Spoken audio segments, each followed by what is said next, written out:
Hi everyone and welcome back to my channel. I'm Ellie Snake Lady and today I have little Caduceus with me who's just shed his skin, so I've just sort of been checking him over and he seems to have shed his skin okay.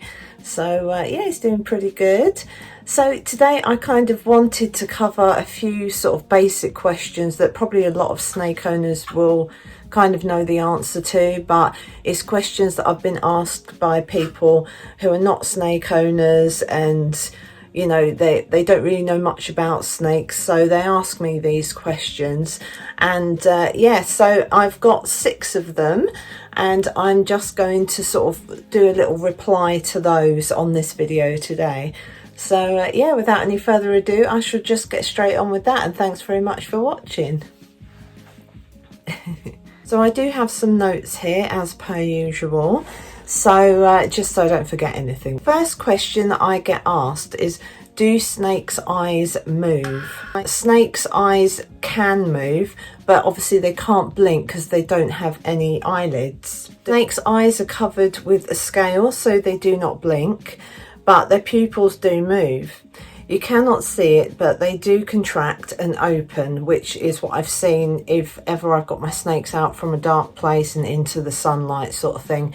You can see their pupils sort of reacting, and like us, their pupils go quite small. So they're basically, this little eye cap is called a spectacle or an eye cap.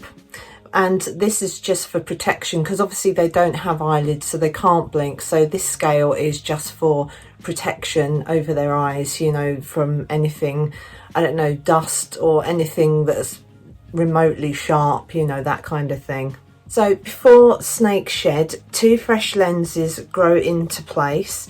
Then the old spectacles are shed along with the rest of their skin. So I'll be putting up a like quick little video of his shed snake skin from the other day because it was perfect. So yeah, I was really pleased because normally he's not great at shedding, but the humidity and everything was perfect. So yeah, he did really well.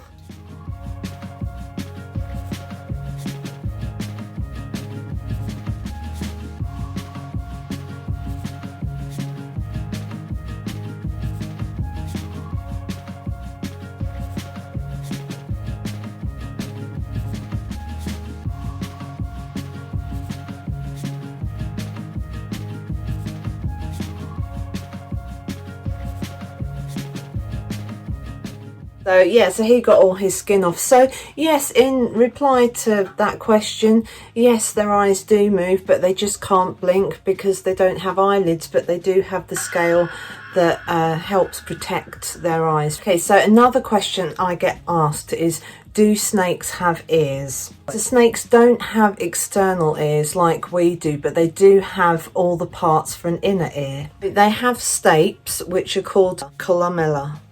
I think that it's pronounced columella. And it's slightly different from ours in that it connects to the jawbone, enabling them to sense vibrations. However, they can only hear a portion of the sounds we hear. So snakes can detect vibrations between 50 to 1000 hertz, whereas humans can hear between 20 and 20,000 hertz. So yeah, there's a bit of a difference there, but they, as I say, they don't have outer ears and that, so obviously they can't hear as well as us, but they do feel the vibrations. So if you're playing I don't know, loud music or something, they'll feel the vibrations, especially if it's something like drum and bass, you know, they will feel the vibrations from that music. So even if you do play music and you're like, oh, my snakes can hear that, they can't actually, you know, hear it, they're just feeling the vibrations. So people ask me whether snakes can swim, and the answer to that is yes, all snakes can swim, and also all snakes can climb. Now some snakes do actually do this better than others, so it kind of depends on the snake as well. So Athene, my corn snake, she's great at holding on to things and all the rest of it, but I would say that my hoggy boys, they do climb, but they end up falling down or falling off something. So yeah, there's an example right there. But yes, in answer to that question, all snakes can swim. So yeah, so I'm going to just show you a few pictures of you know, snakes swimming in, you know, either rivers or lakes or, you know, whatever. So another question I've been asked is, why do snakes hiss? So snakes don't have vocal cords, so, you know, obviously they can't talk. They do, however, exhale rapidly, and when the air comes out of their lungs, it creates a rushing of like air. It makes like a rushing air sound. So some snakes have enlarged openings like the gopher and bull snakes, and when they hiss really loudly. So that's the case with larger snakes as well.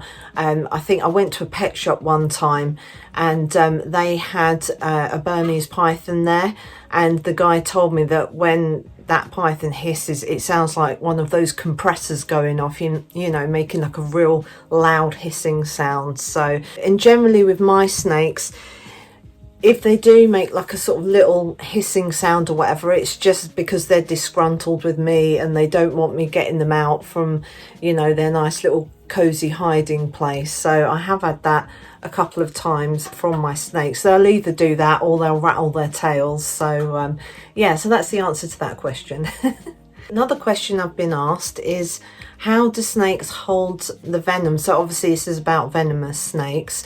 So I will put up a photo and, you know, like a diagram showing you like the snake's anatomy, or a venomous snake's anatomy of their head and how they hold their venom. The venom is held in venom glands in the head.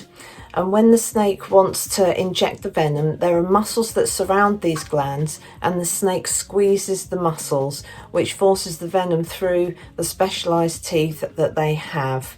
So as I say, that's how they sort of, because I think a lot of people just think that their teeth are constantly dripping with venom and stuff like that, you know, and their mouths are full of venom and so on and so forth, but that's not the case.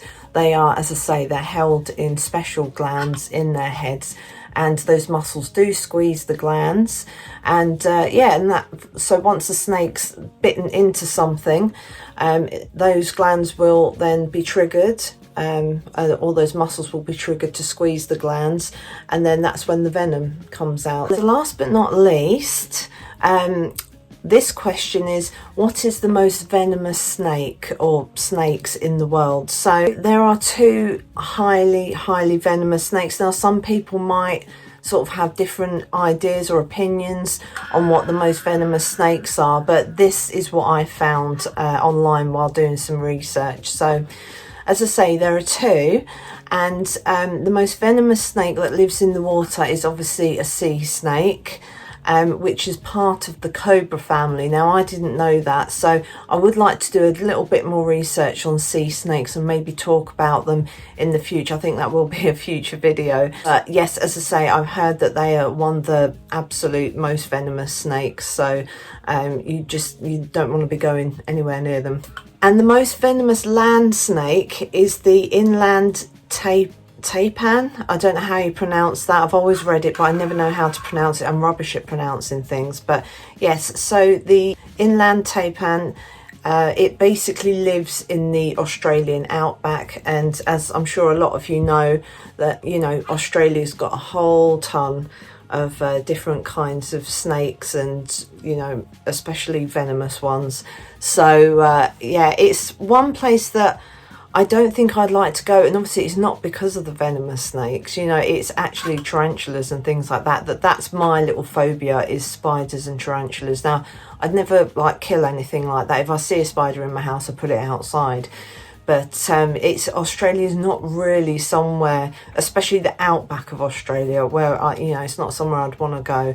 As I say, if I was in a town or a city just visiting, that's fine, but I wouldn't want to live there.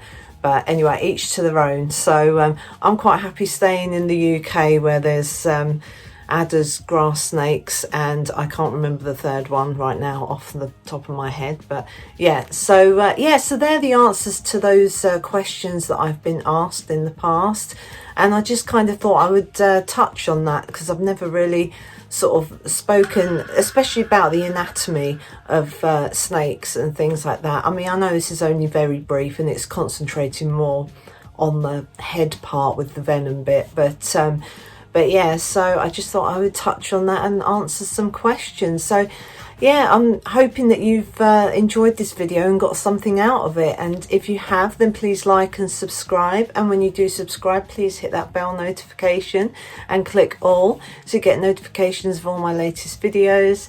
And if you've got any comments or questions or anything like that, then just pop them in the comments section below and I'll do my best to answer.